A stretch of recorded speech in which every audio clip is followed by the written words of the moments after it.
नमस्कार, मी गौरी सूर्यवंशी. एस मराठीमध्ये आपलं स्वागत. वळूया आजच्या बातमीकडे.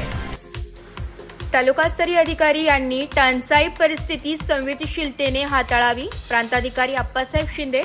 मौजे बोरीची बारी तालुक्यात पेठ या ठिकाणी पाणी टंचाई निर्माण झाल्यामुळे सदर ठिकाणी काही महिला पाण्याच्या शोधात हंडा घेऊन एका विहिरीजवळ गेलेल्या असून त्यापैकी एक महिला विहिरीतून पाणी काढण्यासाठी आपला जीव धोक्यात घालून विहिरीत उतरत असल्याबाबतचा एक व्हिडिओ समाज माध्यमांवर दिनांक 20 एप्रिल 2025 रोजी दुपारी 2:45 वाजता ट्विटरवर प्रसिद्ध झाला होता.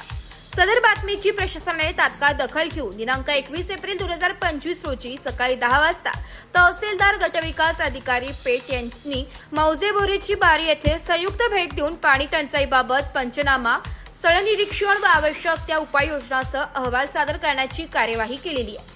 बोरीची बारी येथील लोकसंख्या 554 असून टंचाई आराखड्यात माहे एप्रिल ते जूनच्या टप्प्यात विहीर अधिग्रहण करणे बाबतची उपाययोजना केल्या जातात. मागील वर्षी सन 2023 ते 24 मध्ये याच कालावधीमध्ये विहीर अधिग्रहण करून ग्रामस्थांना पाणी पुरवठा केला जात होता. मौजे बोरीची बारी तालुका पेठ येथे 2 वर्षांपासून स्वदेश फाउंडेशन मार्फत नळ पाणी पुरवठा योजना केलेली असून तेथे नळाद्वारे माहे फेब्रुवारी 2025 पर्यंत व त्यानंतर एप्रिल 2025 च्या दुसऱ्या आठवड्यापर्यंत ग्रामस्थांना पाणी पुरवठा केला जात होता. त्यानंतर दिनांक 17 एप्रिल 2025 पासून खासगी टँकरद्वारे गावातील सार्वजनिक विहिरीत पाणी टाकण्यात येत होते. त्या सदर विहिरीतून बादलीद्वारे पाणी शेंदूर गावातील महिला पाणी वापर करीत होत्या.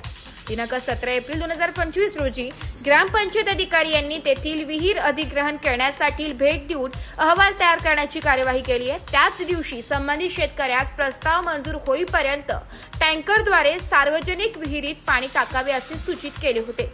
बोरीची बारी येथे नळ पाणी पुरवठा योजना व्यतिरिक्त वापरातील एक सार्वजनिक विहीर आहे.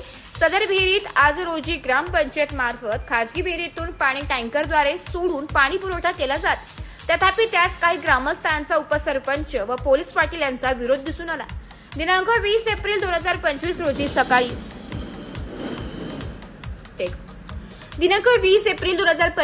सकाळी तेथील एका महिलेस पाणी घेण्यासाठी विहिरीत उतरून व्हिडिओ तयार करून समाज माध्यमांवर कोणतीतरी त्रयस्थ व्यक्तीने गावातील आपापसातील मतभेदांमुळे प्रसिद्ध केला असे चौकशीमध्ये दिसून आले. ज्या विहिरीचा व्हिडिओ व्हायरल झालाय त्या विहिरीचे पाणी वापरले जात नसून त्या विहिरीला अत्यल्प पाणी दिसून आले.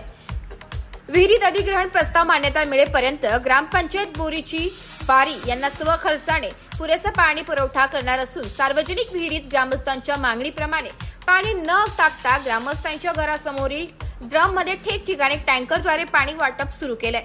क्षेत्रीय स्तरावरील सर्व अधिकारी कर्मचारी यांनी गंभीरतेने पाणी टंचाई व टंचाई निवारणार्थ केले जाणाऱ्या उपाययोजनांची प्रभावीपणे अंमलबजावणी करावी व नागरिकांना पाण्यासाठी वनवन भटकावे लागणार नाही याबाबत आवश्यक ती कार्यवाही तत्परतेने करावी असे आवाहन प्रांताधिकारी यांच्या मार्फत करण्यात आले.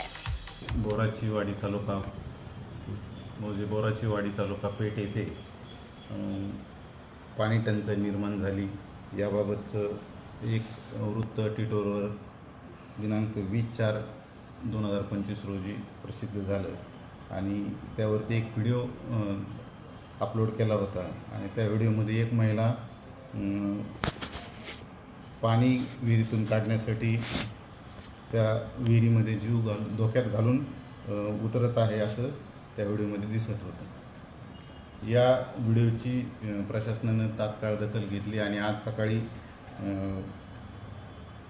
संबंधित तहसीलदार आणि गटविकास अधिकारी यांनी तात्काळ त्या बोराची बारी या ठिकाणी भेट देऊन पंचनामा आणि स्थळ निरीक्षण केलेलं आहे.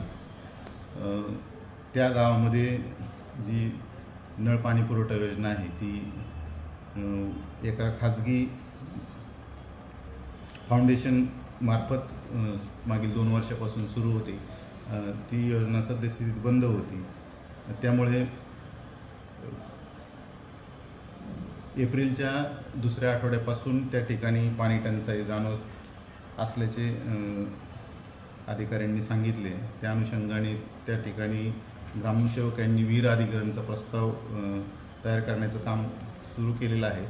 परंतु मुख्यतः गावकऱ्यांची मागणी ही पिण्याच्या पाण्याची जी सार्वजनिक विहीर आहे यामध्ये पाणी न सोडता सदर पाणी नळाद्वारे सर्व ग्रामस्थांना पुरवण्यात यावं अशी होती, परंतु तांत्रिकदृष्ट्या सदरची मागणी प्रशासनाला पूर्ण करता येणार नाही, म्हणून आपण जेव्हा विहीर अधिग्रहण करतो किंवा टँकर देतो तेव्हा गावातील पिण्याच्या पाण्याची जी सार्वजनिक विहीर असते त्या विहिरीमध्येच आपण सदर पाणी टाकून त्या ठिकाणाहून ते पाणी पुरवलं जातं। आज रोजी त्या ठिकाणी विहीर अधिग्रहणाचा प्रस्ताव त्यांनी दाखल करण्याचं संध्याकाळपर्यंत अहवालात सादर केलेला आहे आणि जर आवश्यकता भासली तर टँकर पण त्या ठिकाणी देण्याचं किंवा टँकरचा प्रस्तावही दाखल करण्याचं काम हाती घेतलेलं दिसून येत आहे आणि सदर जर टँकरचा प्रस्ताव झाला तर तात्काळ सदर टँकर प्रस्ताव SDO लेवलवरून त्याला मंजूर केला जाईल। त्यामुळं पाण्यासाठी वन भटकणाऱ्या नागरिकांना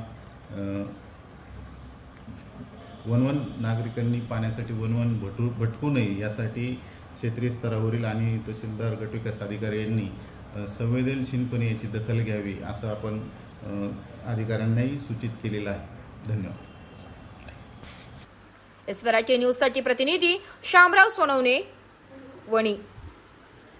अशाच नवीन ताज्या घडामोडी जाणून घेण्यासाठी आमच्या एस मराठी न्यूज चॅनलला लाईक करा, शेअर करा, सबस्क्राईब करा आणि बेल आयकॉनला क्लिक करायला विसरू नका।